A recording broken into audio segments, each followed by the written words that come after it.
Yes, omulungi ali asinzira eno mu America. Mwenna abalabi baffe abasinzira mu nsi zonna tusanso balabako tunakamupya ate ntubaleetera ebipya ne tubaleetera omukyala ow'amaanyi mu komenti yaffe mu America muno ate si America mwokka wonna nsi yonna. So ngenda mubaleetera sinabagendayo amanya bampita Ann nga bulijjo sinzira no mu America kubanga mbaweerezaako bulungi nnyo mubali kubanga mutulaba mwenna abatuwuliriza abatufollowinga mwenna tubaagala nnyo tugende mu maaso ebipya tulina bingi nnyo omwaka guno bingi nnyo mwina okubeerako ate mmwe abali mu komenti ez'enjawulo namwe mwina okubeerako ne mumanya ebigenda mu maaso ate ne mujja ne mutufollowinga ne mujja ne tubeera nammwe naye genda kubanga ngenda mu maaso mubuuzeeko genda bugenzi ku YouTube teekamu Impact TV ojja kubanga otufuna bulungi nnyo Impact Wave Moment with Ann ojja kubanga otufuna bulungi nnyo otegere bigenda mu maaso mu komenti yaffe naye nga tubaagala nnyo katugende mu maaso.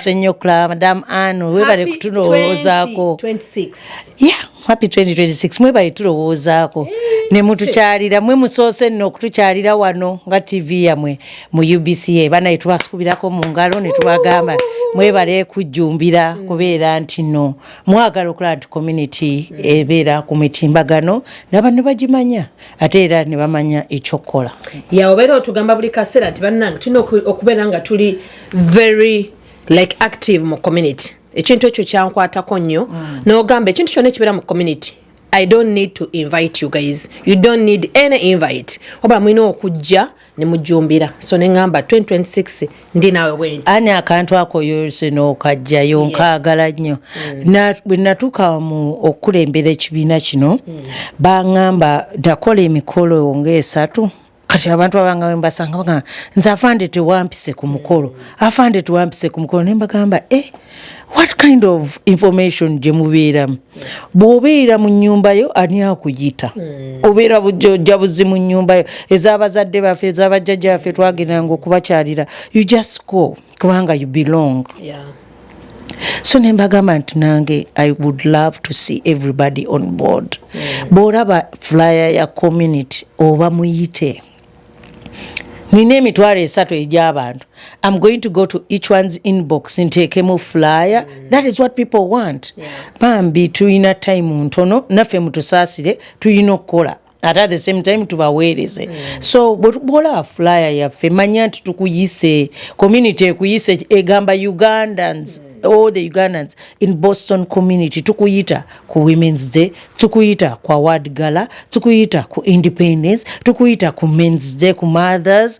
tukuyita mu bigundi mu sports or camps you know tuba tukuyita we are inviting everybody so flyer yaffe teriimu ntino eri ku mukutu gwa Maureen weekoma nedda eri ku mukutu gwonna once you receive it once you see it gyongereyo share it as much as possible so that everybody is on board webale nnyo kuleeta kantu ako nange kankwatako nnyo bwe nsanga omuntu ngamba afande tewampise kinnuma ne ngamba bambi omuntu oyo atannabeera na knowledge okumanya nti community ye okitegeera alowooza yange Maureen si yange yaffenna and we all belong webale nnyo webale ddala okay awo wennyini mu sentence z'otuwadde mu 2-3 oyogedde ebitiibwa byo oyogedde amanyago naye njagala oddirewo omulabe waffe mulungi alaba ali e Canada ali e Germany ali e UK America bakumanyi ne waliwo oyo atannaba kukutegera yakayingirawo olunaku olwaleero awo mubuulire amanyago ebitiibwa byo kubanga olina bingi ate omuntu bwakusaba tabimanya nti obiina naye nga ate obikoleredde at first nga nakasooka okulaba nali nkumanyi nga maama naye kati kya maama nakikuggyako dda nkulaba ng'omuntu mu community okoze ekyamaanyi by the way nze kuba kuwandika katabo nsobola okuwandiikako njagala abalabi baffe obabuulire amanya n'eddoboozi Ann bampita oba namwe mumpita afande momo linnya ndyagala nnyo kubanga eryo lyampeebwa bukulu wano mu community yaffe naye nga nze Maureen ASIIMWE Kalemba ndi maama abavubuka ababiri abalungi and era ndi mukyala musirikale wano mu magye ga America nkolera mu reserve e Brockton ne Fitchburg and mbeera nga ndi mukazi munnamateeka era nkolera mu JAG Choir Military Justice mu US Army. Ndi nantebe wa UBCA and ndi mukyala mu Kristaayo. I prophesy the Protestant Church and I'm a Protestant by religion. Bannange olina bingi lwaki tompaakoko nedda ntwayinga nnyo okubeera mu shortcut eyo until bw'oggulawo hat eyo endala. I wear many hats, so njagala nnyo okwogerera mu hats zange. That's why saagala nnyo kweyogerako until that hat ezze nenjambala nga kantuule mu hat yange eyo njogere kati right now njagala nnyo okwogerera mu hat eya Nantebe Uganda Boston Community Association. Tutandikira wennyini Uganda Boston Community ani yagitandikawo era yatandika ddi era biki byekola mu bumpi? Uganda Boston Community Association yatandikibwa mu 2009. Yatandika omwami ze gwe nasangamu era gwe nkyamanyi nti he was the dreamer, ye vision bearer waffe ye mwami Simple Nsereko Sekonde. And he had this vision nafuna banna abalala and they tried to move it. In 2009 it didn't kick off well. Kwa china ajiraza nga bwajogerako mpola naye nga tevaayo. In 2013 najiddamu he inaugurated the organization. We're inaugurating ne tutandika mu 2013 and then we've moved till today nga tetudirize mabega. He ruled, he was a leader till 2022. Initially he was the vision bearer, so he automatically became a leader, and then afterwards twagendanga tukola elections every 3 years. Tumulonda kubanga twayagala nti vision yesooka ekoleki eveeyo. So and then other times people wouldn't understand ekibiina kyekiki, so no people came up. Era nga guno mwaka twadde ne elections, not very people came up okitegeera kubanga the people are still confused or ekibiina kino. I don't understand why. Naye for us we say that toyinza kubeera confused government no Uganda Boston community tochitegeera, it's Ugandans living in Boston, and that's the community. So it is our organization which takes us all in Uganda, the Ugandans who live in Massachusetts here. Organization yaffe twakye tutwala maaso. So twamulonda oluusi yatugaga biti tulina gwe tuzaawo ddawo and like that, and till 2022 nagamba me I'm tired. When he said he's tired, we all resorted to okolachi okugamba no, other people should stand. So in 2025 we came back to the same. You take our elections, and I guarantee you ngazidi ezasooka zitwadde tunyumyako emabega. That's how this election was. Not many people turned up, and bonna abaturning up ku all the Zooms and in person batugamba bwe tulina muntu mulala ki kutugenda kulonda except you. So nimanga dako, and then I told them what about the cabinet. Then they told me, ask your people. Abantu bwe babakkiriza to serve, then go ahead with them. And that is exactly what I did. I called up all my people and those allowed to serve, and then I went ahead to call up other people who have been volunteering in different capacities, and I told them, since you've been already volunteering during my term, you can take up that ministry, so that ministry comes on. So I was able to create additional 12 more positions on top of what was there before, and we are able to move like that. Now we are a cabinet of 20 people plus, and we are happy, and we are moving on strongly. So I thank God for those people who have volunteered, and I thank them for their raising their hand to serve without pay. you know, volunteering is not easy, but since they decided to do that, we respect that a lot, and they have shown zeal and are ready to take on more challenges and also pave ways for others or for other ideas to come in. So I won't know it really. We just ask everybody who is a member, Massachusetts, basasula olw'ataano. $50 membership takes us a long way. Ano sobodo tusanga wano ku office eno nga amataala gaaka amazzi tulina, we can flush the bathroom, we can be able to have some, you know, heat. It's in winter right now. Lwakwanga membership abantu abo bambi abasasudde sofa membership banenze mbakubirako mu ngalo.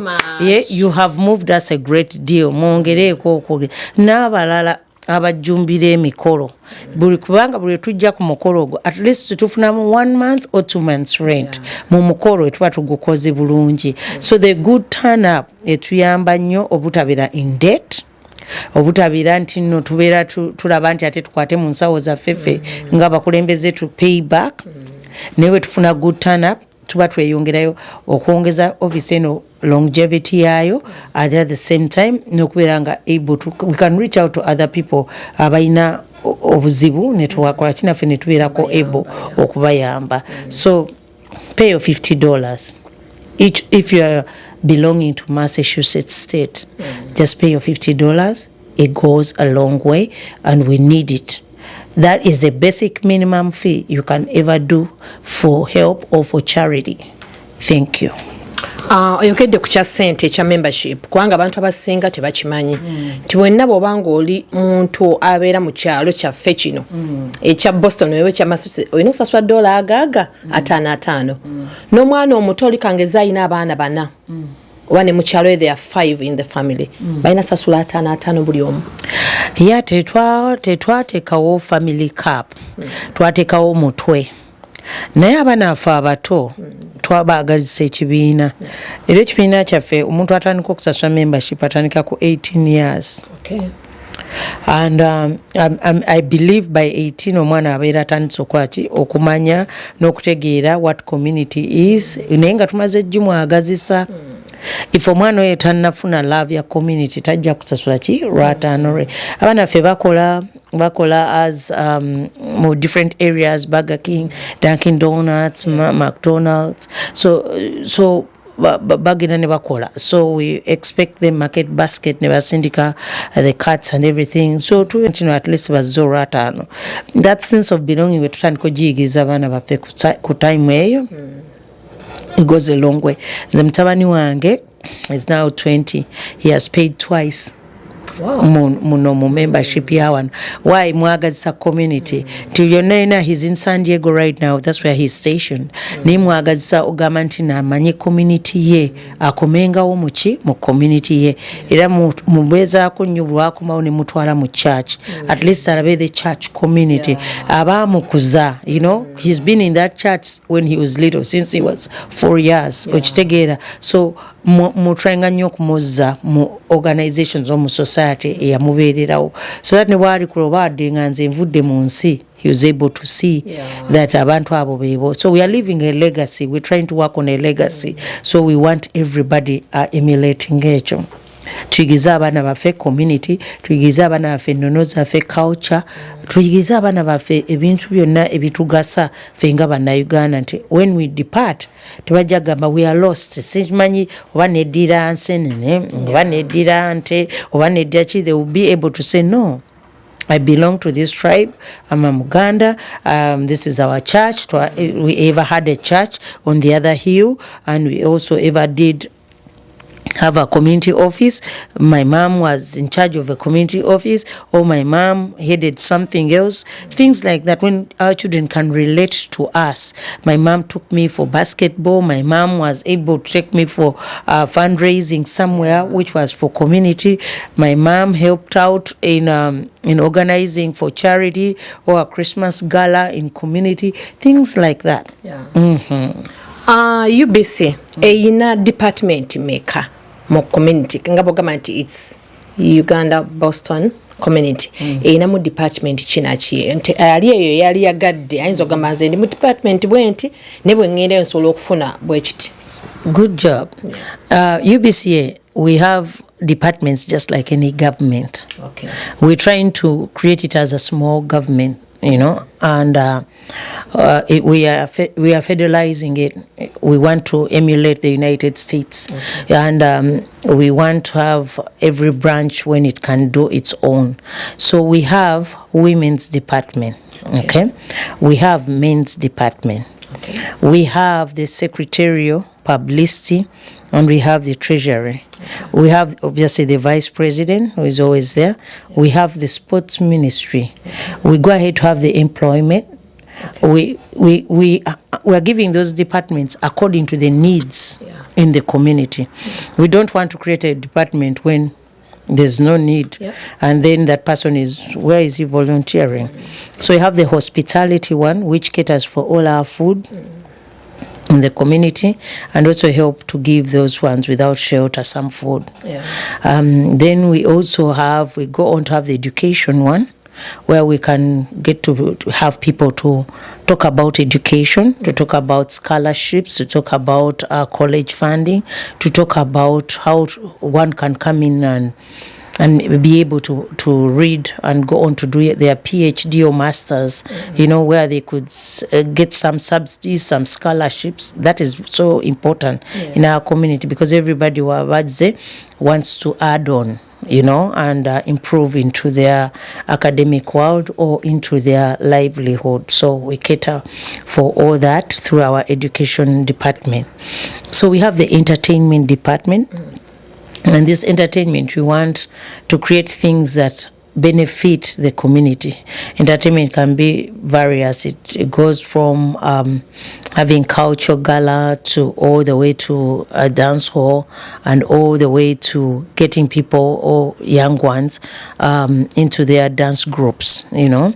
So there's a lot to come into entertainment, and also to promote the artists in our community, because initially when we had in this community, the artists were not well promoted, and they were just always there. But when I came into leadership, I took on that banner for the artists, and even in my first year in leadership, I made an artist award gala. Wow. Yeah, so that we know who are nice. Communities of fear. Yeah, so I brought in the artist banner and made sure that artists out there are known.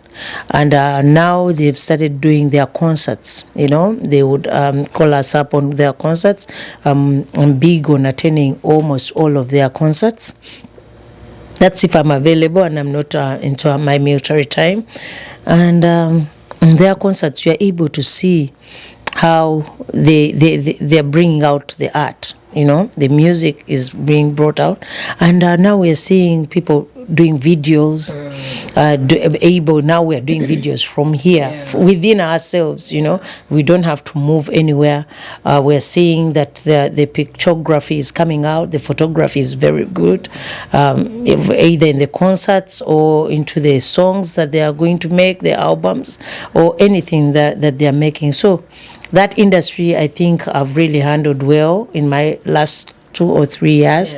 And I feel more contented. Everything now I see, I just say, check the block. Now they're doing well. Wow. Afande momo bamuzala wa. Wanga oyogedde bingi na fenna nga crew yaffe bwe tuzze tukyakwewuunya. Bakuzala wa. Ani mama wo. Ani taata wo. Afande momo wakula. Wali okyali mtu wali oyagala kubeera ki. Kwa ndaba oyina ebintu bingi.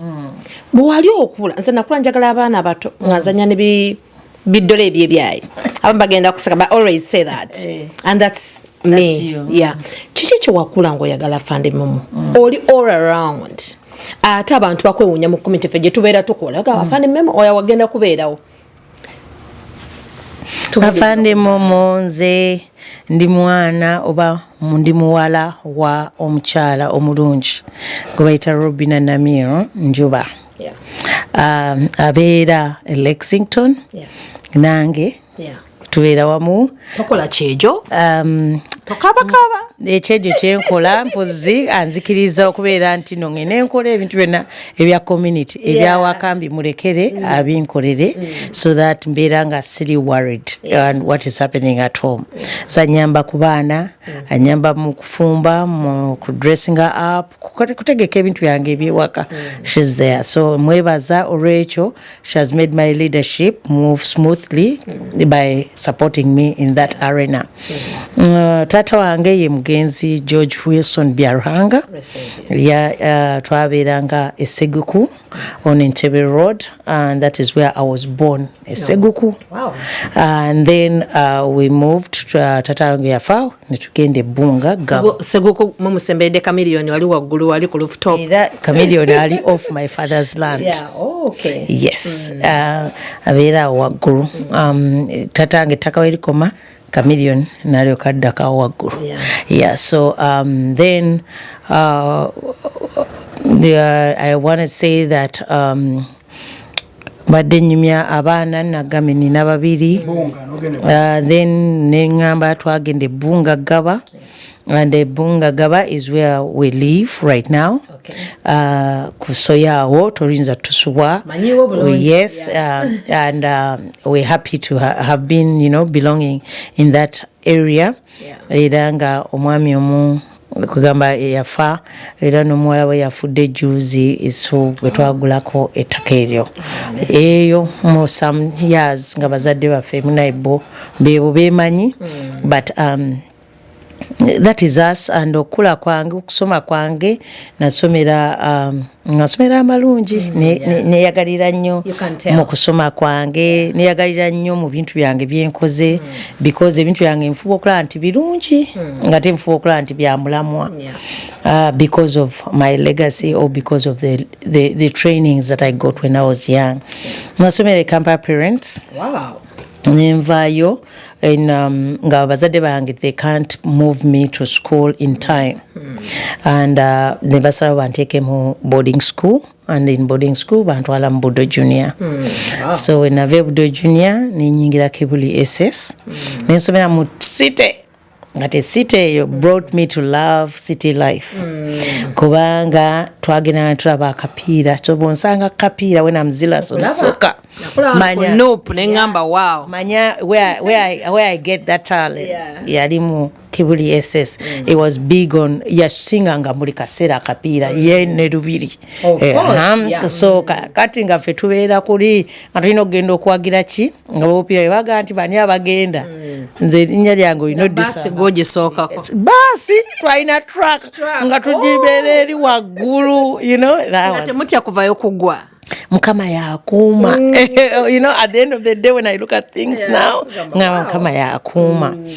So jinasomera my O level, and then A level I was supposed to go to Nabisunsa. Then in between nagwa ku motorbike accident. When I go ku motorbike accident Nabisunsa nengama nti sigenze in time. So nino okulinda atu omwaka ki omulala. And so naina okunoonya awo essomero mama wange lyanteekamu nga tasobola kunkuumirawo for a whole year. So he put me nanteekamu progressive njire nindeko ndyoke nkole kinyingire, and that is what I did. And then the next year nenkola ki, in fact when nalibeerayo one term ne bagamba nti no bafunye ekifo waliyo ataakola ki atajja, so ne banyingiza so when nakola ki so nenyingira, and that is how nengende Makerere nensoma law and inviting in a law development center nenvayo nenkola UMI management institute nayo nenjuvaako, and then nitandika okukola nakola mu Rugasian Company Advocates yenava ningenda nenkola ne tata nange nangamba ate okola otya naabo ngate ffe twakusomesezza, so mwami Njuba nantwala nanga ninakola naye, and that is how when nakola ne mwami Njuba, and then afterwards I ended up in America. Bwencho. Wow, that's a nice story. Abayigamu tuna kyetwino yigamu nze nyizeemu nti omuzadde yenna mwena kufa ku baana bammwe mwana n'omulemerako mami alemeddeko ku mwana we mu bintu bingi nnyo masomero gonna nga fukula omwana we abeera kyali, so badde babuuzeewo Afande Momo ebintu byakola ani yabimuyigiriza ani yabimukola ki ani yamuteeka mu kintu kino ebibuuzo nno bingi mu community eyo abantu bibuuza nze ndi mu bikuleetera olunaku olwaleero because najja mu community nagituukamu era nga mama wange akola omulimu kati guno gwenkola naye nga mama wange agukola era nga abantu bonna mu community baga mama waffe enjuba era nasikira busikizi mama wange nedda kakati mama wange ye teyalina position ye yakolanga ki bukozi ekitegeerera mama wange abakyala abagumu wano mu community ab'empaji kubanga mama wange is one of the people abatandika zi church ezezo nga bafaayo ku church era nga afuma okulaba era paka kati mukazi gumu nnyo mu church mugambe very soon tugenda kwanga tumukyazaako naye you should because abazadde abasinga balakinga that how to raise their kids most especially wano mu America wano yes mu office muno otulamu wekka asitulamu nzeke era kati ku time eno naalyagadde nnyo mubuuze ku sports minister nkuba mumusanzeemu era sports minister wange ye yayagala okubeera nga admin waki wa office eno she creates time to come to office era omusangamu kale banaye mugezeeko mubuzeeko nange nja kudda nga admin wange mumazi thank you yes ngenda kubanga mbagattako omukyalo omulungi ennyo gwensanze mu office muno jjukira nti nayo nga bwe mbagambye nti president mu office muno atugambye taliimu yekka wabula tulina mu department ez'enjawulo naye katufuneeko naye atubulire department kimu atuula mu ntebe ekyeyo manyi buli osanga gamba nantebe ono atuula mu department eno atuula mu ntebe eno naye katubuulire amanya go mukwano amanya bampita Nakato Dorothy era nga nsinga kozesa nnyo erinnya lya Coach Beauty era nga erinnya eryo nalifuna kuva Uganda kuba nava Uganda nga ndi coach era nga ndi muzanyi kati mu office muno okola ngani ndi sports minister mu kibiina kino ekya Uganda Boston Community era nga ndi muweereza mu department y'ebyemizannyo oli minister nno ekyo nno kyamaanyi nnyo abamu bali wantu balinaako na kintu kyo batugamba fe okola ng'ofuna profile yo kati gwe tujja eweeri ya byamizannyo anambuuza yenna omwana wange azze abadde akola kino wa nga mu address nga ajja wano biki byetaagisa abantu nga bwe batyo twetaaga omuzadde omwana asobola okujja n'omuzadde newabanga mukulu nga myaka 18 alina okujja n'omuzadde n'amuregisteringa kuba n'omuzadde nnyini yeetaaga okumanya omwana waamuwabaani so nabanga atwesiga nga ze wano ku office singa abeerawo ekibeerawo amanya ew'okutuukira then ekirala tulaba tulina abaana abajja nga bazanyi like nga bazanya emizannyo bazanya sports naye nga baagala ku university ezimu colleges ezimu okufuna scholarship oba mubikola wano mu community yaffe nga afande momo era we yagambye nti tulina mu education department so kati wajanga ina talent ya sports so tusobola okwatagana ne department ya education netusobola okuba nga tumuyambako kuba nga tupushinga career emaso kipya kye tulinamu kati sawa zino 2026 kyogenda okuwa community yaffe abazadde baffe abalungi okumanya nti balina kino kanzuluke mangu ntwaleyo abaana bange n'abazadde bennyini mulimu abakola sports kati ekipya ekiriwo twetegekera tulinayo nina tournament gye tuli okutegeka ey'abakyala omwezi ogujja ng'ennaku z'omwezi 22 naye omuzannyo gwe tugenda okuzannya gwa netball ogwokubaka so kyomanyi ono mu Boston tunamu abakyala bangi nnyo abava Uganda nga bazannya nga babaka omupiira banange mbayita n'abaana bammwe mujje nabo bayiga omuzannyo gwa netball kubanga tugwetaaga tukuguza wano mu Boston actually so baana babazze bajja kuyiga mujje mutweyungeko mujje mutwegateeko tucelebrate nga olunaku olw'abakyala waliwo bingi nnyo ebyokuyiga kachayi ndowooza onnweddeko n'amazzi n'onywako ngezezaako kola mirimu obudde tuli mu bunnyogovu ngezezaako kola mirimu kumalawo ekyo kyembadde nadde nkoze nendeka mu makati so bwe mumpadde ka break nenzuluka mangu nemaliriza ebintu by'abakulu so that bafuna ebbaluwa zaabwe wano tukola ebbaluwa kati abantu bajja ne basaba ebbaluwa zaabwe nga bazeetaaga okutwala mu makooti obwewamalamuzi nga president kyovola nga nina okulaba mu community ng'okola kubanga munange bw'ojja gye ndi nkwandikira ebbaluwa nga ngamba ani mwandika ebbaluwa yatya niyani simulabangako nina okumanya antu gwe mpandikira ebbaluwa ate ebbaluwa yo naye ebeere nga ya kinyusi it has some good substance in there lwa bintu by'obeerozze okolaki otukolera. Ne president waffe nkulabye omwaka oguwedde otambudde mu nsi ez'enjawulo si America yokka nze manyi mbeera buli wobeera ndi munnamawulire mbeera nkufollowinga nkuliko tebakututwaleko era eyo obeera ogenze kukola ki obeera ogenze kukiikira b'America obeera ogenze kubanga nakulaba e Canada nakulaba yonna gy'ogenze. Banaye nasanyuka nnyo nafuna omukisa abakulembeze b'e Canada kuliko mwami ahawe n'omukyala Jovita bampita ne baŋŋamba nti ne baagala mbere one of the guest speakers ku mukolo ogwo gw'aba Banyakitara Heritage Expo Cultural Expo. That was very sweet. So nembagamba nasoka nembagamba sijja kusobola because bali a weekend naino genda maje naye kyabayamba government shutdown nejja. Oh wow. So government shutdown wejja nenkomawo nembawanika nembagamba due to government shutdown a weekend I happen to be free.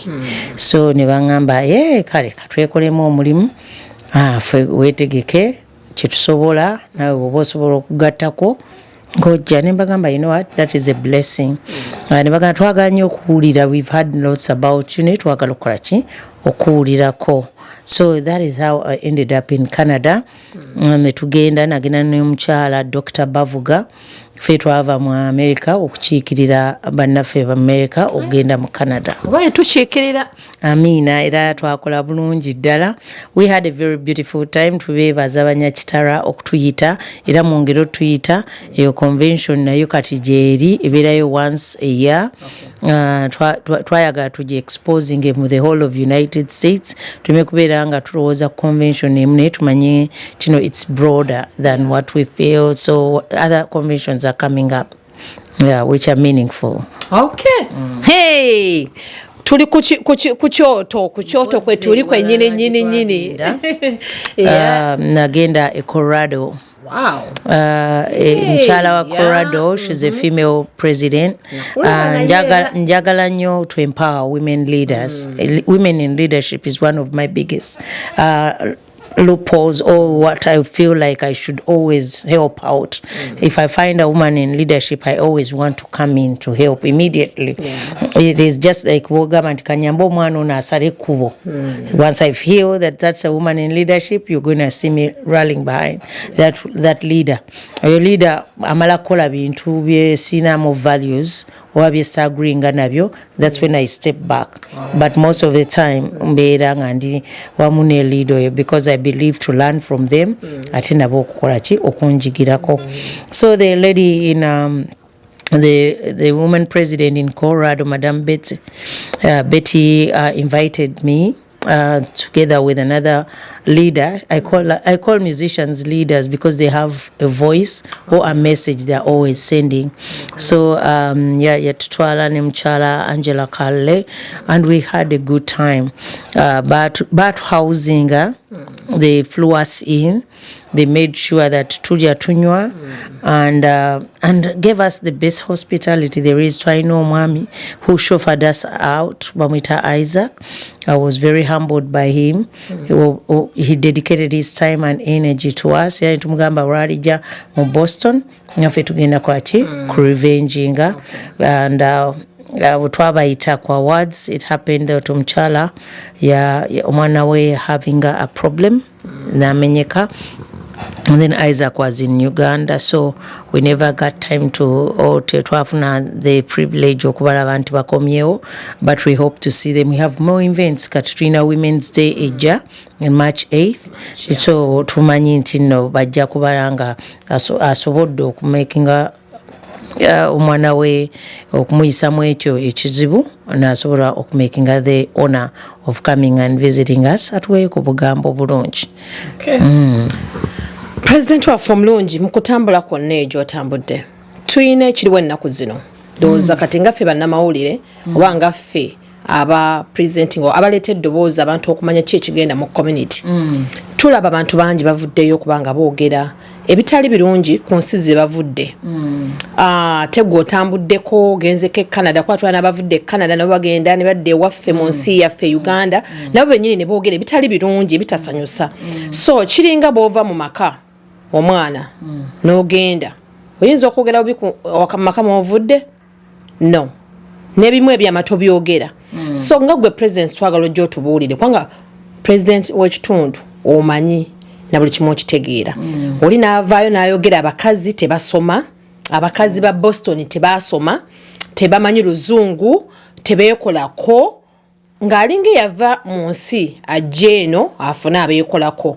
Because ffenna ekituleeta mu nsi muno ffe abamu twajja tuwa abaana baffe future ennungi. Abamu twajja nga twajja kusoma, abamu twajja tujje tukolere famire zaffe, abamu twajja ate tulabe nga tuyina ebiruubirirwa ebirala. So kati nga gwe president okyogerako ki ekintu ekyo? Nina my philosophy that I move with, and such people I don't give them my airtime. The airtime wanga they are very expensive. Ne ani nkuwa nnyo airtime wange, so I have to answer you kubanga osabye okumpuliriza.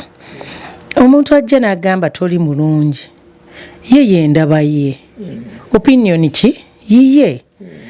Gwe ani oli mukyala muki mulungi, byokoze bikwewanirira and okyewuliriramu. Ekyo America kyetutegeeza. That's why it's a land of opportunity. Gwe kyolabanga ekitaliiyo bo America bakiraba nti they can produce it and make something useful out of it. Kati oyeye nayina wadde omukyala kigwa abadde agaya minimizing fe oyo mukyala wa nkizo nnyo wa mugaso gye tuli, buli omu abeerako ne usefulness ye mu bulamu buno obulungi. Nze nyinza okulaba nti no office eno ogiraba nti nnungi ninga gojoga kano ka office banange ochege munina jana bananga aliko office, you know, it varies, you know.